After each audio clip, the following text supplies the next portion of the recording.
বিভিন্ন ঠাইত বামুণগাঁও, সজোৱা, বাসুদেৱ থান আদি থানত এই বৰ্তমান সময়ত ঘাইপথৰ কাষতে শামুক ভঙা, তাৰপিছত পানীকাউৰী, তাৰপিছত বগলী আদি কৰি বিভিন্ন প্ৰজাতিৰ চৰাই বসবাস কৰি আহিছে। আৰু এই চৰাইখিনি সংৰক্ষণ কৰিবৰ বাবে আমি বিভিন্ন সময়ত চৰকাৰ আৰু ঢকুৱাখানা প্ৰশাসনক অনুৰোধ জনাইছিলোঁ যদিও বিগত কিছুদিনৰ আগত কি হ'ল, এটা ঘটনা ঘটি গ'ল যে ইয়াৰ গছখিনি কাটি পেলাইছিলে ঢকুৱাখানা বিদ্যুৎ বিভাগে। তথাপিও বৰ্তমান যি কিছুমান অৱশিষ্ট গছ আছে সেই গছখিনি এতিয়া পুনৰ চৰাই আহিছে প্ৰজননৰ বাবে, আৰু এই চৰাইখিনি সংৰক্ষণ কৰিব লাগে। ইয়াত প্ৰায় আজিৰ পৰা 20-25 বছৰ আগৰ পৰা ইয়াত এই চৰাইসমূহ আহি আছে, প্ৰজনন কৰে, আকৌ প্ৰজনন হোৱাৰ পিছত ইয়াৰ পৰা গুচি যায়গৈ। কিন্তু কথা হ'ল, এই চৰাইখিনি সংৰক্ষণৰ ক্ষেত্ৰত কেৱল স্থানীয় ৰাইজৰে আছে জানো? নাই। কিন্তু ইয়াত আমি দেখিবলৈ পাই প্ৰশাসনৰ কোনো দেখা নাই ইয়াত সংৰক্ষণৰ ক্ষেত্ৰত।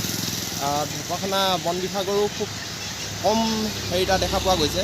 যিমানখিনি তেওঁলোকে এক্টিভ হ'ব লাগিছিলে চৰাইখিনি সংৰক্ষণৰ ক্ষেত্ৰত তেওঁলোকৰ খুব কম হৈছে।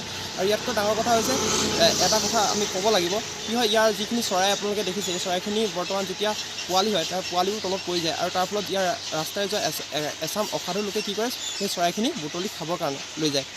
বৰ্তমানত এইটো এটা ডাঙৰ চলি আছে। এই ক্ষেত্ৰত যিখিনি পাৰে ইয়াৰ স্থানীয় লোকসকলে প্ৰটেকশ্যন কৰিছে যদিও ঢকুৱাখানা পুলিচ প্ৰশাসন, ঢকুৱাখানা বন বিভাগে কোনো ধৰণৰ আমি বিশেষ কাম কৰা এই ক্ষেত্ৰত পৰিলক্ষিত